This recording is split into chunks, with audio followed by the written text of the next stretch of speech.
Today I'm on my way to pick up Sherine Gabriel.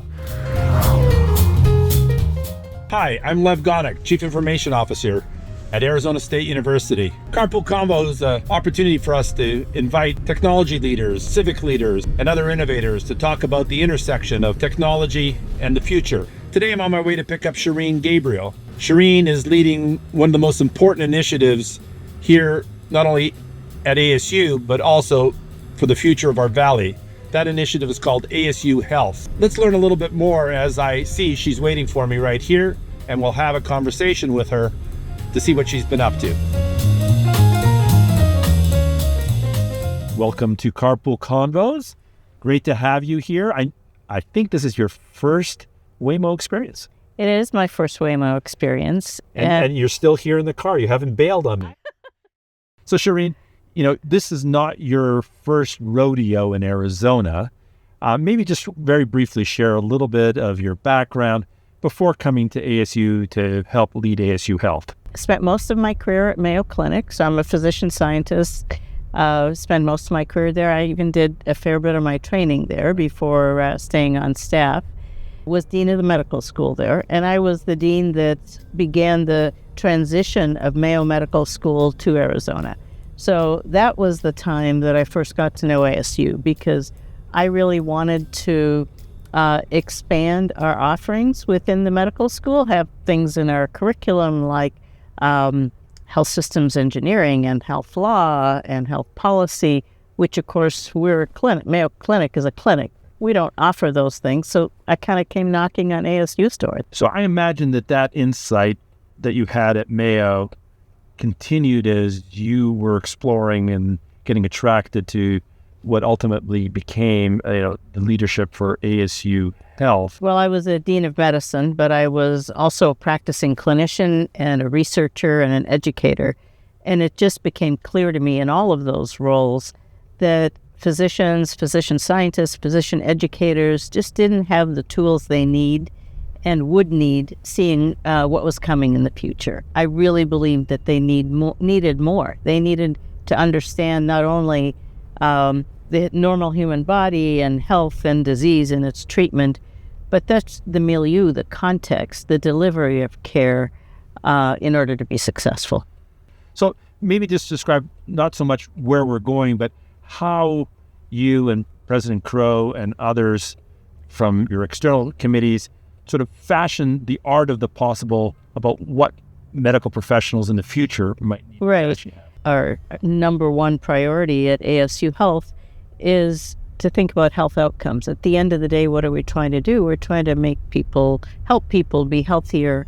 And that's how we're measuring our success. Exactly. Is the extent to which we can advance population health. Not an easy thing to measure, but absolutely. So everything we think about, that's our North Star. Right.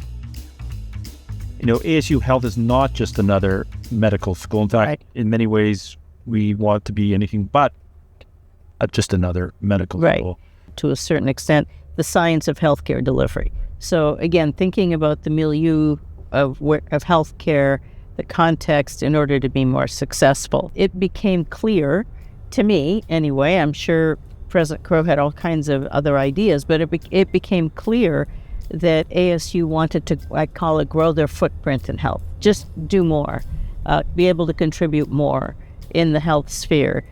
And increasingly, health is kind of a team sport, right? It's not all about the doctor. It's about the entire team of healthcare providers, of health scientists, of health policy folks, on and on and on. So if you really want to make an impact in health, you need to think about that entire team. Maybe kind of just describe what ASU Health is and then kind of what the programmatic parts are of the ASU Health initiative in its first phase as you and your team are advancing that work. Yeah.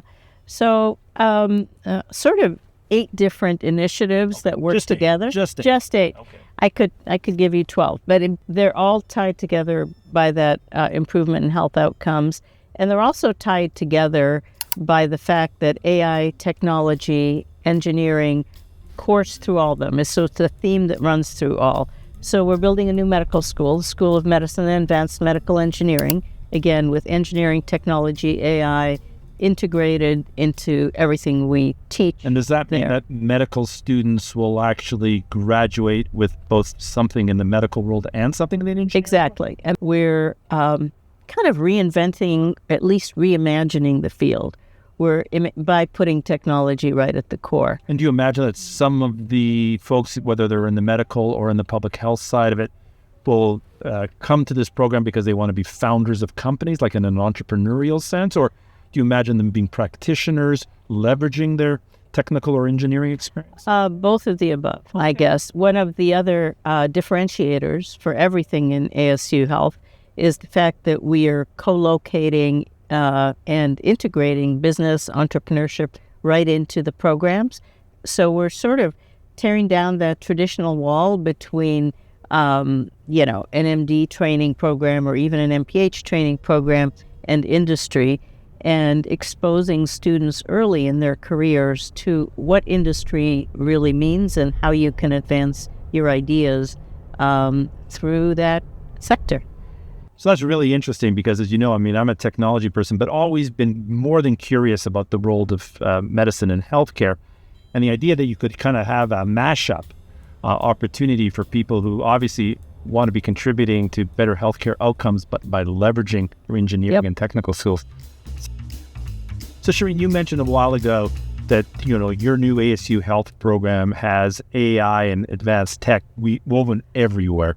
What do you imagine on the curriculum side, for example, in how your students will be experiencing their medical education or their public health education woven with AI? So in our cardiology, cardiovascular curriculum, traditionally, students would learn about this is normal functioning of the cardiovascular system, this is what happens with disease, and here are the treatments for disease.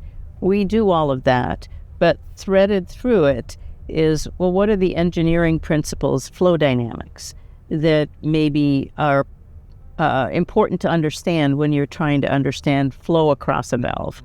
The numbers that you get when you do a lab test or when you do an MRI or something like that, the results that you get, what do those really mean? How are those generated? And so it makes students and future doctors just have a deeper understanding of the diagnostics, the treatments, and even the disease process. And we believe that will put them in a better place to come up with unique solutions. Saying that we have in medicine is AI won't replace doctors, but doctors who know AI will replace doctors who don't know AI. So I think it is that marriage between the physician and the skills that the physician brings, plus AI, that's going to be the kind of the order of the day going forward. It is a unique opportunity, but others are beginning to see it, and they're beginning to see that, ASU is out front.